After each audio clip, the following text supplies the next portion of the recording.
Hey there guys, welcome to Dino's Vault once again, and here's my first ride review of the Yamaha FZ25.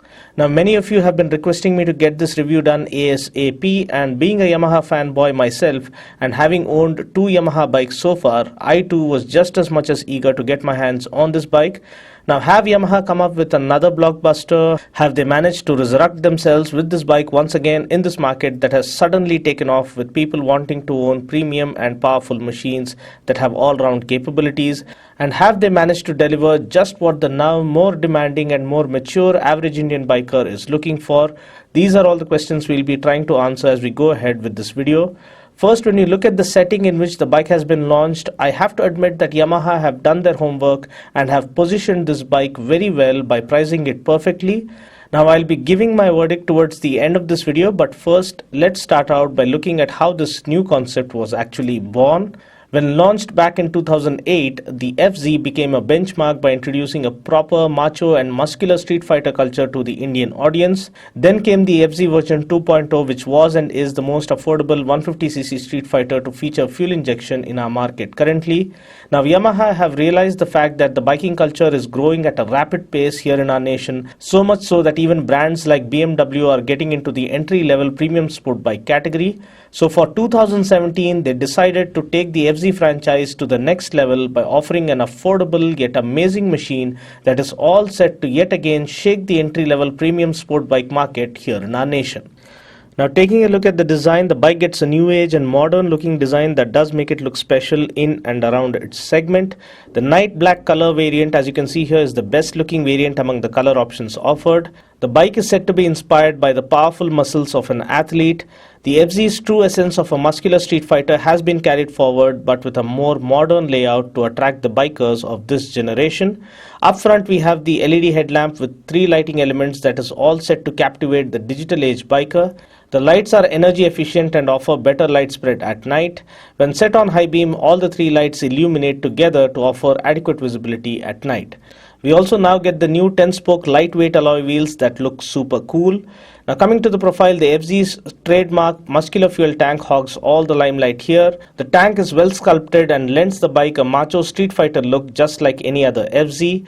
The extended tank cowls seem slightly inspired by that of the MT-07 and lend the bike a fresh new look among its competition. The side and rear panels are neatly laid out. The overall fit and finish and build quality seems on par with what we expect from a Yamaha. The short and stubby exhaust not only looks fresh, but it also sounds amazing because it has been specially tuned to give out a sporty exhaust note. So let's go ahead and listen to it now.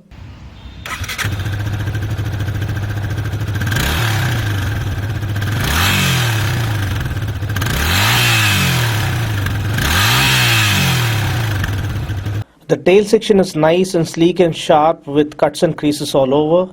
The LED tail lamp looks quite striking when it comes on, and the grab bars are conveniently placed to be utilized by the pillion. The split seats get slip-resistant cover material such that the rider or pillion don't slip forward when braking. The seat foam gets ideal cushioning because very soft seats too are not good for long rides and tend to give you butt aches. The seat is not too soft nor is it too hard.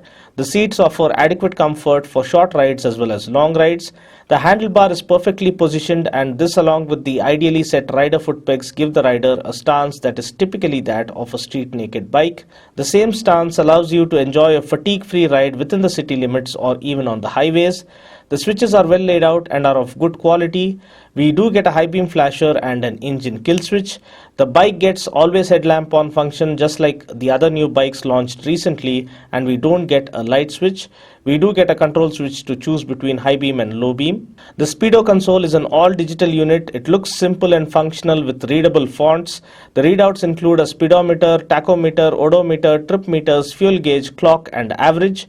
Now, coming to the star of the show, which is the engine. Now, powering the FZ25 is an all-new lightweight 4-stroke single-cylinder oil-cooled fuel-injected 249cc blue core engine, and we get a SOHC setup here. This puts out a max power of 20.9 PS at 8000 RPM and a max torque of 20 Nm at 6000 RPM.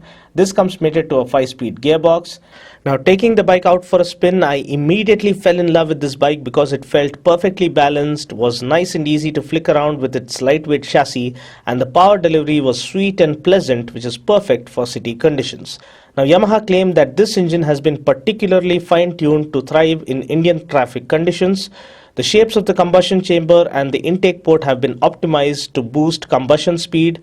The fuel injection on board contributes to higher combustion efficiency and a precise air-fuel mixture, which results in instant, light and crisp throttle response. Therefore, there is adequate amount of torque throughout the mid-range. The clutch is nice and light and easy to use. The gear shifts worked fine but felt a bit notchy at times, but I'd rather give the bike the benefit of the doubt because it was a brand new bike that I rode. The engine gets a 4-row core oil cooler for effective cooling. There was no noticeable engine heating apparent, though I rode the bike through city traffic as well as empty stretches. Also, the engine adopts a lightweight forged aluminum piston and a plated cylinder with better heat dissipation characteristics. The low tensile free sliding piston rings result in reduced power loss. Also, a balancer shaft is added to keep the vibration levels to a bare minimum. There are no vibrations whatsoever up to cruising speeds of 105 km per hour. Also, the precisely engineered diamond frame offers superb handling to enjoy your daily commutes through the city, while also offering great straight line stability at triple-digit speeds to casually cruise through the highways on the weekends. Now, looking at the brakes, we get a 282 mm disc with 2-pot brake caliper up front. At the back, we get a 220 mm disc with a single pot caliper. The front brake is quite effective and impressive in offering good initial bite and good feedback. Overall, the braking seems good and effective for the kind of power this bike has on offer. Now, talking about the suspension, we get chunky 41 mm front forks that soak up the bumps effortlessly and offer a nice and plush ride. The lightweight linkless monocross suspension unit at the back with a dual rate spring offers good performance while riding solo and better stability even when riding 2-up. The speed that you see me doing here is with a pillion on board, and the bike was quite stable all along. Now, talking about the wheels and tires, we get 17-inch wheels and tubeless tires. We get a 100/80 tire up front and a 140/70 tire at the back. Now, these are specially formulated compound tires, and the wide 140 section rear tire offers good road grip. Now, other noteworthy specs include a ground clearance of 160 mm, which is more than sufficient for our Indian road conditions. The seat height is 795 mm, again perfectly set to be comfortable for shorter riders, average height riders and even taller riders. The fuel tank capacity is 14 liters, which is pretty decent and sufficient in my opinion. The bike weighs just 148 kgs, which is why the bike feels nimble and agile and swift right off the mark. The mileage claim for this bike is around 43 kmpl, which is exceptional for a 250cc bike, and that comes courtesy of the Blue Core technology that promises great efficiency without having to compromise on performance. Practically, I think we can expect around 35 to 40 kmpl depending on riding style and riding conditions, which is still amazing. The price at showroom Hyderabad for this bike is Rs 1,23,838, which is very inviting and very enticing. Now, looking at the cons, honestly you can't really complain much about this bike. That's how perfect it is. Now, we do miss liquid cooling and ABS on the bike, but considering the killer price tag and the modest power figures that the bike has on offer, lack of ABS doesn't really make a difference so long as you are a seasoned and experienced rider. Now, coming to my final verdict, if you look at the competition, we have the 200NS and RTR 200 priced at just over 1 lakh on road. We then have the Dominar 400 costing around 1.7 lakhs for the ABS variant and around 1.56 lakhs for the non-ABS variant.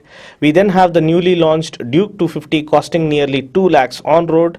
Even the Duke 200 continues with the same pricing of around 1.65 lakhs on road here in Hyderabad.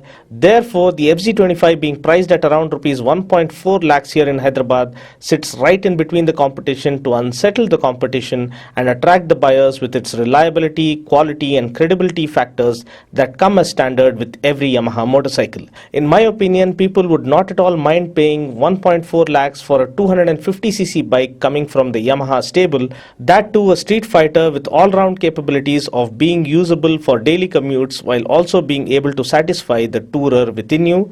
The bike can cruise at around 105 km per hour without any vibrations. The bike offers a comfortable seating posture for city rides as well as touring. The single-cylinder engine is an absolute delight with a nice and refined motor, decent amount of power and adequate amount of torque throughout the mid-range. Hence, considering the price, the bike looks like a sure shot winner for Yamaha. What remains to be seen though is how it will fare against the intense competition it is up against in and around its price range. Well, that's pretty much it for now. I just hope you found this video useful. Until next time, this is Dino saying ciao. Take care, God bless, and ride safe.